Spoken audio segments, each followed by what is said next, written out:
Hi friends, welcome to Prerana and Sadhana class. ఈరోజు ఉపాధ్యాయ సాధికారితలో భాగంగా ఒక చిన్న మోటివేషన్ కథను తెలుసుకుందాం. అయితే ఒక దగ్గర చాలా బండరాళ్ళు అనేటివి ఉంటాయి ఫ్రెండ్స్. అయితే గుడి నిర్మాణానికి కొన్ని బండరాళ్ళను తీసుకోవడం జరుగుతుంది. అందులో కొన్నింటిని విగ్రహాల్లాగా మలిచి దేవుడి రూపంలో చెక్కడం జరుగుతుంది. మిగతా కొన్ని బండరాళ్ళను గుడి నిర్మాణానికి ఉపయోగిస్తారు. అదేవిధంగా ఇంకా కొన్ని బండరాళ్ళను మెట్ల దారిన వెళ్ళడానికి ఉపయోగిస్తూ ఉంటారు. ఈ కథ ద్వారా మనకేం తెలుస్తుందంటే, ఉపాధ్యాయుడు కూడా అందరికీ ఒకేలాగా పాఠాన్ని బోధిస్తున్నాడు. అయితే కొంతమంది విద్యార్థులు మాత్రం వాటిని బాగా అర్థం చేసుకొని ఎన్నో గొప్ప గొప్ప స్థానాలకు వెళ్ళడం జరుగుతుంది. ఎంతో గొప్ప స్థాయికి ఎదగడం జరుగుతుంది. ఆ విధంగా దేవుడి విగ్రహంలాగా, ఏ విధంగా అయితే దేవుడి విగ్రహంలాగా మలచబడ్డ ఆ పనికిరాని బండరాయి ఎలా ఉందో, ఆ పనికొచ్చే దైవం లాగా ఏ విధంగా తయారైందో, అదేవిధంగా విద్యార్థి కూడా మంచి స్థాయిలో ఎదగాలని, అదేవిధంగా మిగతా బండరాళ్ళు తొక్కుకుంటూ వెళ్ళడము, మెట్ల దారిన ఉండడము, ఏ విధంగా అయితే ఆ బండరాళ్ళు మిగిలిపోయాయో మన జీవితం అలా కాకుండా ముందుకు మంచి రోజుల్లోకి వెళ్తామని, ఉపాధ్యాయ వృత్తిలోకి, ప్రత్యేకంగా ఉపాధ్యాయ వృత్తి అంటే చాలా గౌరవనీయమైనది. మీ అందరికీ తెలిసిన విషయమే. ఎంత గౌరవం అంటే మనకు పిల్లల ద్వారా చాలా అఫెక్షన్ అనేది వస్తుంది ఫ్రెండ్స్. గత 14 సంవత్సరాలుగా నేను ప్రైవేట్ జాబ్ చేస్తూనే ఉన్నాను. ఈ మధ్యనే రీసెంట్గా టీజీటీ రావడం జరిగింది. ఇంకా మేము జాయినింగ్ ఆర్డర్స్ తీసుకోలేదు ఫ్రెండ్స్. ఓకే ఫ్రెండ్స్, అయితే ఈరోజు మనం ఉపాధ్యాయ సాధికారిత గురించి చూద్దాం. మరి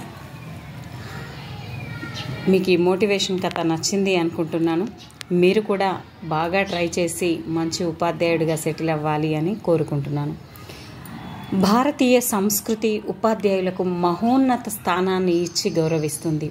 ఉపాధ్యాయుల మూర్తిమత్వం విద్యార్థులకు ప్రత్యక్షంగా పరోక్షంగా కూడా బాగా ప్రభావితం చేస్తుంది. మనం వేసుకునే డ్రెస్సింగ్ కానీ, మనం మాట్లాడే తీరు కానీ, మనం చేసే పనులు కానీ, ఏవైనప్పటికీ విద్యార్థులపైన ఆ ప్రభావం అనేది చూస్తూనే ఉంటుంది ఫ్రెండ్స్. ఉపాధ్యాయులకు తమ విద్యార్థులలో నిర్దిష్టమైన సంబంధాలు, వారి పట్ల బాధ్యత కలిగి ఉండాలి. పాఠశాల విద్యా పరిపాలనలో ఉపాధ్యాయుడు విధులు నిర్వహించాల్సి ఉంటుంది. సమాజానికి పాఠశాలకు అవినాభావ సంబంధం అనేది ఉంటుంది. ఈ సంబంధం ఉపాధ్యాయుడు విద్య నేర్పించాల్సి ఉంటుంది. ఉపాధ్యాయుడు విద్యార్థులతో, పాఠశాల యాజమాన్యంతో, సమాజంతో గల పరస్పర సంబంధాల వలన సాధికారత లభిస్తుంది. అంటే సాధికారత అంటే ఏంటి అంటే, ఎంపవర్మెంట్ అనే ఆంగ్ల పదానికి సమానార్థక బోధకంగా తెలుగులో సాధికారిత అనే పదం ఉపయోగిస్తున్నాం. సాధికారత మరి శక్తియుక్తుల్ని బలోపేతం చేయడం, సమర్థులను చేయడం, సామర్థ్యాలను మెరుగుపరచడం. గుడ్ మ్యాన్ ఒక మంచి మనిషి అని గుర్తుపెట్టుకోండి. గుడ్మన్ అనే శాస్త్రవేత్త ఏం చెప్పాడంటే, ఇతని అభిప్రాయం ప్రకారం సాధికారత గల ఉపాధ్యాయులు విషయ విశ్లేషణతో పాటు సృజనాత్మక గల పద్ధతులను, వనరులను ఉపయోగిస్తారు. ఇతను గుడ్ కాబట్టి ఇవన్నీ ఉపయోగిస్తాడని గుర్తుపెట్టుకోండి. లాంగ్ మ్యాన్ కూర్చిన కాంటెంపరీ ఇంగ్లీష్ నిఘంటువు 1998 ఈ భావనకు to give someone more control over their own life or situation అనే వివరణ ఇచ్చింది. అంటే తమ స్వంత జీవితం లేదా స్వీయ పరిస్థితులపై పూర్తి అధికారాన్ని వ్యక్తికి కల్పించడం. ఈ అభిప్రాయాన్ని అనుసరించి ఉపాధ్యాయుడు తన పనితీరులో మెరుగుదల సాధించడం, వృత్తి సామర్థ్యాన్ని పెంపొందించుకోవడాన్ని సాధికారత అంటారు. అంటే ప్రతి ఉపాధ్యాయుడు కూడా నిత్య విద్యార్థిగా రోజు రోజుకు కొత్త విషయాలను తెలుసుకొని తమ పిల్లలు అంటే విద్యార్థులకు డిఫరెంట్గా మోటివేషన్ చేస్తూ నేర్పించడం. ఉపాధ్యాయుల ప్రతిభా పాఠవాలకు సాధికారతకు సంబంధం ఉంది. బోధన అభ్యసన ప్రక్రియను విద్యార్థి అభ్యసనానికి సాధికారత గల ఉపాధ్యాయుడు ప్రేరేపించగలడు. సాధికారత అనేది కేవలం ఒక పాఠశాలకు, ఒక ఉపాధ్యాయుడికి, కొన్ని ప్రత్యేక పరిస్థితులకు మాత్రమే పరిమితం కారాదు. ఇది సార్వజనీనకమైనది. అంటే ఇలాంటి ఉపాధ్యాయులు ఎన్నో రకాలుగా విద్యార్థులను భవిష్యత్తులో తీర్చిదిద్దే విధంగా ఉంటారు. అలాగే వాళ్ళ ప్రతిభా పాఠవాలను రోజు రోజుకు మెరుగుపరుచుకుంటూ బోధనా అభ్యసన ప్రక్రియను విద్యార్థి అభ్యసనానికి సాధికారత గల ఉపాధ్యాయుడు ప్రేరేపించగలడు. ఉపాధ్యాయుల సాధికారతను మరి ప్రభావితం చేసే అంశాలేంటి, మరి దాంట్లో ఉన్న అంశాలేంటి మనం తెలుసుకుందాం. ఇవి 4 అంశాలుగా ఉన్నాయి. ఉపాధ్యాయుల రూపచిత్రం, వారి లక్షణాంశాలు, ఉపాధ్యాయులకు లభించిన వృత్తిపూర్వ శిక్షణ, విద్యా ప్రణాళికలు, మౌలిక లక్ష్యాలు, విద్యార్థుల ఉపలబ్ధి లేదా సాధన మూల్యాంకనం. ఉపాధ్యాయుల రూపచిత్రం, వారి లక్షణాంశాలు అంటే ఇది ఉపాధ్యాయుని వ్యక్తిగత అభిరుచులు, ఆసక్తులు, అలవాట్లు, ఆశయాలు మొదలగు వాటికి సంబంధించినవి. ఆయా అంశాల్లో అత్యంత స్పష్టత ఉన్న ధనాత్మక దృక్పథం ఉన్న వ్యక్తులే ఉపాధ్యాయులుగా రాణిస్తారు. ఒక విధంగా ఉపాధ్యాయుడికి తన వృత్తి పట్ల నిబద్ధత, గౌరవాలు విద్యా వ్యవస్థలో తీవ్రంగా ప్రభావితం అనేది చేస్తాయి. అంటే అభిరుచులు, ఆసక్తులు, అలవాట్లు గల ఉపాధ్యాయుడు ఎన్నో రకాలుగా ధనాత్మకంగా తన వృత్తి పట్ల గౌరవాన్ని పెంపొందించుకుంటూ విద్యార్థులలో ఇంకా ప్రభావం అనేది చూపిస్తూ ఉంటాడు. ఉపాధ్యాయులకు లభించిన వృత్తిపరమైన శిక్షణ. ఉపాధ్యాయుల్లో వృత్తిపరమైన బాధ్యతలను, విధులను, సామాజిక స్పృహను పెంపొందించి సమర్థవంతంగా బోధనా అభ్యసన కార్యకలాపాలను నిర్వహించగల శక్తియుక్తులను పొందడానికి వృత్తిపూర్వక శిక్షణ తోడ్పడును. అయితే ఈ శిక్షణ ద్వారా బోధనా వ్యూహాలు, పద్ధతులు, విద్యార్థుల నేపథ్యాలు, వారి శక్తియుక్తులు, వారి అభిరుచులు, ఆసక్తులు, అవసరాలు మొదలైనవన్నీ గ్రహించగల నైపుణ్యం ఉపాధ్యాయుడికి అలవాటు అనేది పడుతుంది. విద్యా ప్రణాళికల మౌలిక లక్ష్యాలు. విద్యా ప్రణాళిక ఆధారంగా తయారైన ప్రణాళికలు, సిద్ధం చేసిన పాఠ్యపుస్తకాలు ఉపాధ్యాయుని సాధికారతకు ఎంతో ప్రభావితం అనేది చేస్తాయి. పాఠ్యపుస్తకాల్లో పొందుపరిచిన వివిధ పాఠాల్లో విషయాన్ని పూర్తిగా అర్థం చేసుకొని విశ్లేషించగలిగిన ఉపాధ్యాయుడే ఆ విషయాలు ఆశించిన లక్ష్యాలను సాధిస్తాడు. ఇందుకు గాను ఉపాధ్యాయులకు విజయపరమైన విస్తృత పరిజ్ఞానం అనేది అవసరం.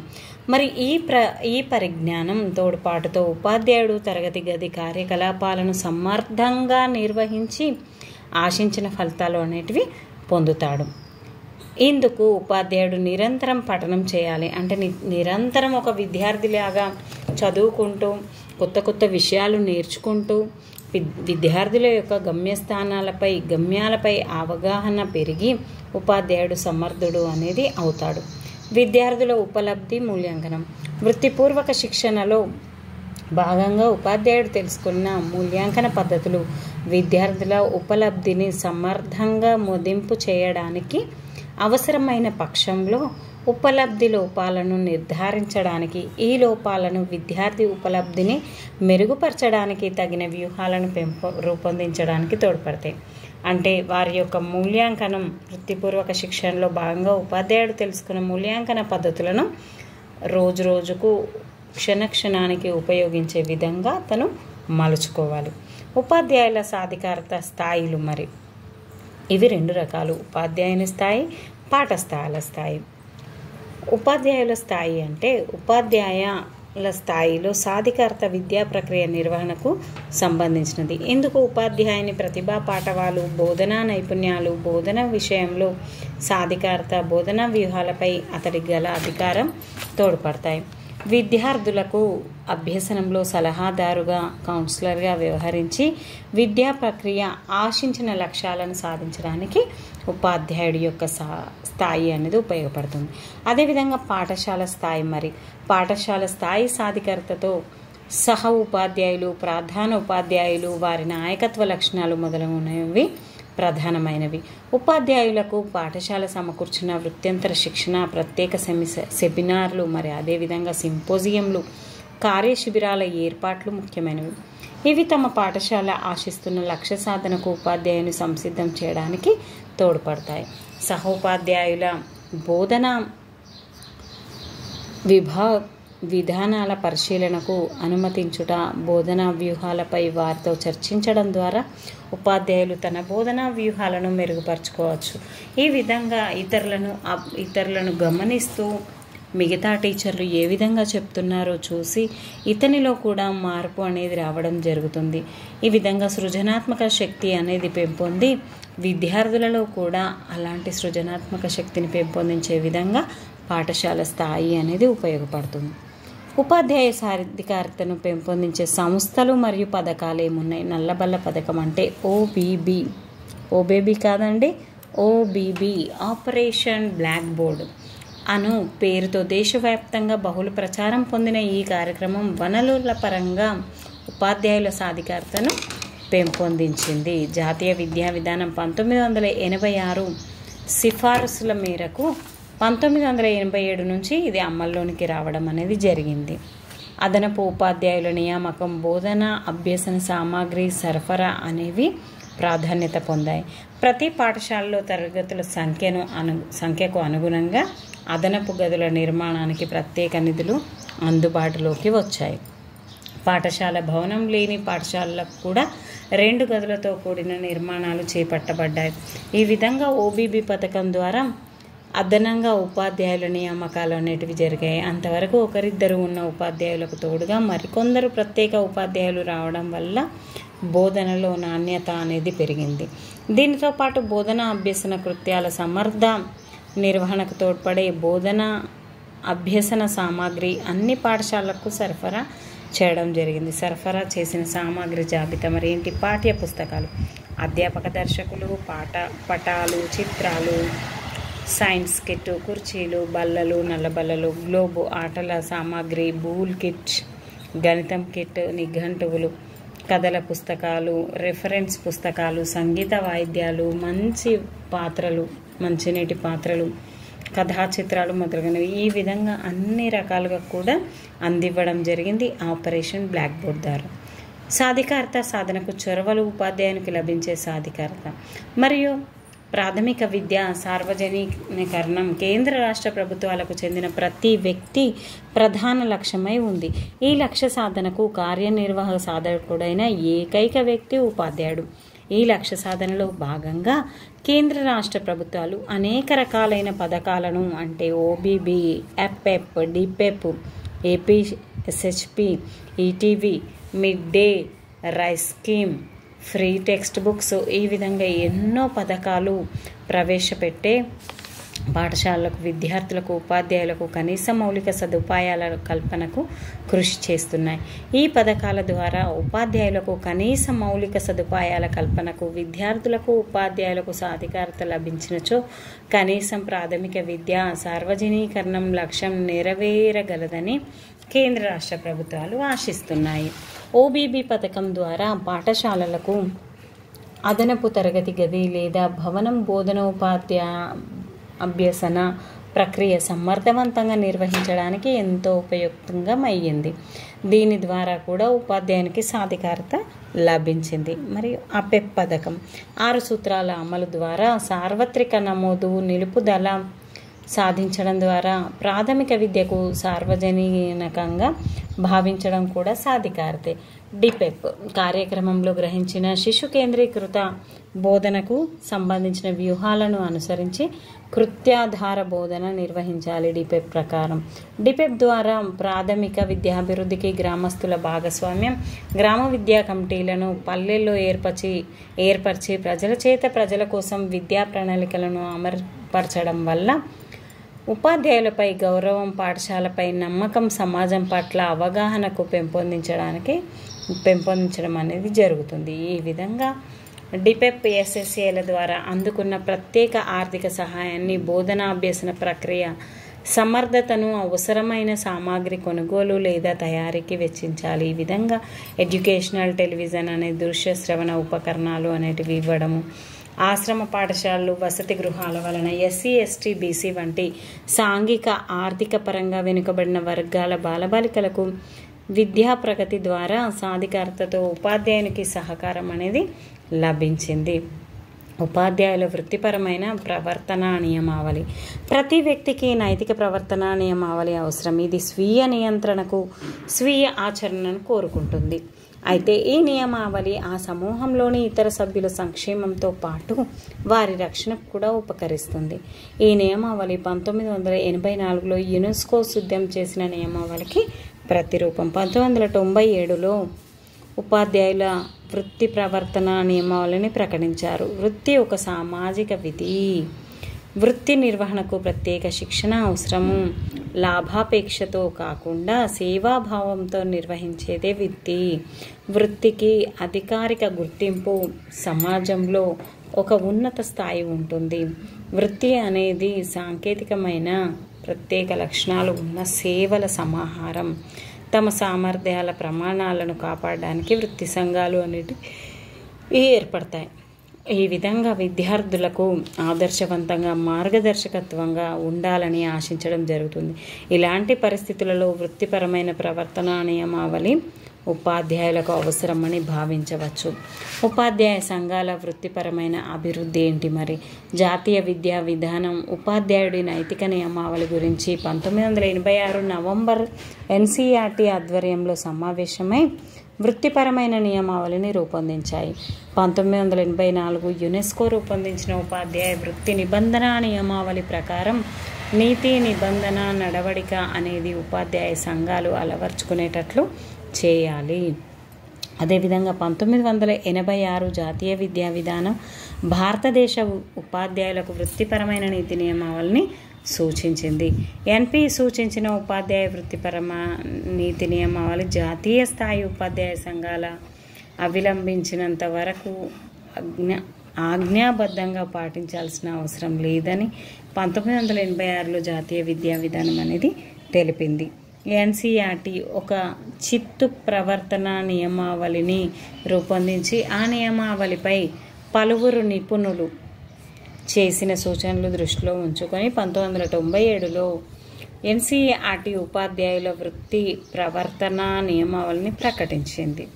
ఈ విధంగా ఉపాధ్యాయ విద్యలో రాష్ట్ర, జాతీయ స్థాయి సంస్థలు ఎన్సిటిఈ వంటివి కూడా 1993 చట్టబద్ధ సంస్థగా రూపొందించింది. 73లో ఎన్సిటిఏ న్యూఢిల్లీలో ప్రారంభించబడడం జరిగి ఈ సంస్థ 93 చట్టబద్ధ సంస్థగా రూపొందింది. దీని కార్యకలాపాలు ప్రాథమిక, ఉన్నత స్థాయి ఉపాధ్యాయ విద్యకు గుణాత్మక అభివృద్ధి చేయడం, ఈ విధంగా ఎన్నో గొప్ప పనులను అనేటివి చేయడం జరిగింది. సిబిఎస్ఈ వారి సిలబస్ను జాతీయ విద్యా పరిశోధన శిక్షణ మండలి ఎన్సీఆర్టీ వారేమో న్యూఢిల్లీలో స్వతంత్ర ప్రతిపత్తి గల సంస్థగా 1961లో ప్రారంభించడం జరిగింది. ఎన్సీఆర్టీ టీ ఇక్కడ ఆర్ అంటే 6 అనుకోండి, 6 1 R1 టీ అంటే 1 అనుకోండి. 1961లో ప్రారంభించడం జరిగింది. జాతీయ, ప్రాంతీయ స్థాయిలో ఉపాధ్యాయులకు శిక్షణా సంస్థలకు బోధనా పద్ధతులపై, అభివృద్ధిపరిచిన మూల్యాంకన విధానంపై, బోధనాభ్యసన వనరులపై, జాతీయ నూతన ప్రమేయాలపై శిక్షణా కార్యక్రమాలు, సెమినార్లు నిర్వహించడం అనేది దీని యొక్క బాధ్యతగా ఉంది. సిబిఎస్ఈ వారి సిలబస్ను అనుసరించి 1 నుంచి 12వ తరగతి వరకు, సిబిఎస్ఈ అంటేనే 1 నుంచి 12వ తరగతి అన్ని సబ్జెక్టులలో ఇంగ్లీషు, హిందీ భాషల్లో పాఠ్య గ్రంథాలు తయారు చేయడం, ప్రచురించడం అనేది జరిగింది. యూనిసెఫ్ సహాయంతో విజ్ఞాన శాస్త్ర బోధనా అభ్యసన సామాగ్రి అనేది పరికరాలు, నమూనాలు సిద్ధపరచడం, వాటిని వ్యాప్తి చేయడం అనేది జరిగింది.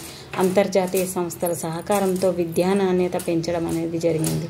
రాష్ట్ర స్థాయిలో విద్యా పరిశోధన శిక్షణ మండలి ఎన్సీఆర్టీ మొదట రాష్ట్ర జాబితాలో ఉన్న విద్య అనేది ఆ తర్వాత ఉమ్మడి జాబితాలోనికి రావడం జరిగింది. ఉమ్మడి విద్యా ప్రణాళికలు అనేవి రూపొందించారు. ఈ విధంగా ఇక్కడ కూడా హైదరాబాద్లో ఈ శిక్షణా మండలి హైదరాబాద్లో స్థాపించడం జరిగింది. రాష్ట్ర విద్యా సాంకేతిక సంస్థ ఎస్ఐటిఈ దీన్ని 1985లో హైదరాబాద్లో స్థాపించారు. రాష్ట్ర దృశ్యశ్రవణ విద్యా వికాస కేంద్రం అంటారు.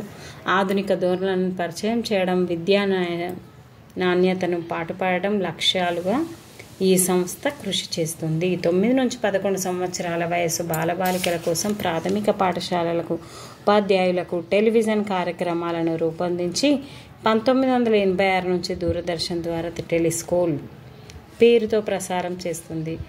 హార్డ్వేర్, సాఫ్ట్వేర్ వినియోగించడం, వర్క్ షాపులు నిర్వహించడం ఈ విధంగా చేయడం జరుగుతుంది. జిల్లా స్థాయి శిక్షణా సంస్థ డైట్ గుణాత్మకత కోసం విద్యా శిక్షణా సంస్థలు ఏర్పాటయ్యాయి. డైట్ రాష్ట్ర స్థాయిలోని ఎన్సీఆర్టీకి జిల్లాలోని పాఠశాల ఉపాధ్యాయులకు మధ్య సంధానకర్తగా వ్యవహరించడమే కాకుండా గుణాత్మక సాధనలో డైట్ జిల్లాకు నాయకత్వ బాధ్యత అనేది వహిస్తుంది. దశల వారుగా అమలు చేస్తున్నారు దీన్ని 1988 నుండి. జిల్లా విద్యా శిక్షణా సంస్థలు అనేటివి ఏర్పడ్డాయి. 23 జిల్లాల్లో 23 జిల్లా విద్యా శిక్షణా సంస్థలు అంటే డైట్స్ ప్రారంభించడం అనేది జరిగింది 1989-90 సంవత్సరాల్లో. వృత్తిపూర్వక వృత్యంతర ఉపాధ్యాయ శిక్షణ కార్యక్రమాలను అవసరాల ప్రాతిపదికగా రూపొందించడం అనేది నిర్వహించింది.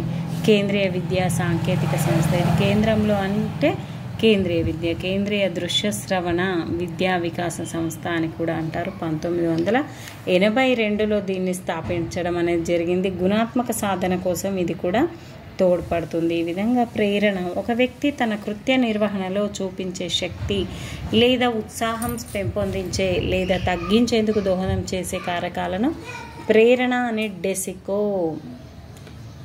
నిర్వహించాడు. ప్రభుత్వంలోని ఇతర శాఖల ఉద్యోగుల కంటే ఉపాధ్యాయ వృత్తిలో ఉన్నవారికి పదోన్నతి అవకాశాలు చాలా తక్కువగా ఉంటాయి. ఉపాధ్యాయులు తమ సర్వీస్ కాలంలో ఇంచుమించుగా నిరంతరం తరగతి బోధనకే పరిమితమై ఉంటారు.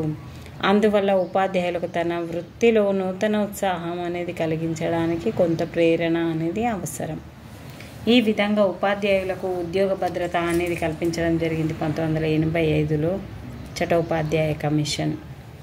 ఈ కమిషన్ ఉపాధ్యాయుల జీతభత్యాలు ఇతర ఉద్యోగుల కన్నా ఎక్కువగా ఉండాలి, ఎక్కువ భద్రత కల్పించాలి అని సిఫార్సు చేయడం జరిగింది. అదేవిధంగా ఉపాధ్యాయులు పాఠశాలలో నిర్వహించాల్సిన రికార్డులు అనేటివి ఉపాధ్యాయ రికార్డులు, అదేవిధంగా విద్యార్థుల రికార్డులు అనేటివి ఉంటాయి. ఉపాధ్యాయ రికార్డులు, తరగతి ఉపాధ్యాయునికి రికార్డులు ఎలా ఉపయోగపడతాయి?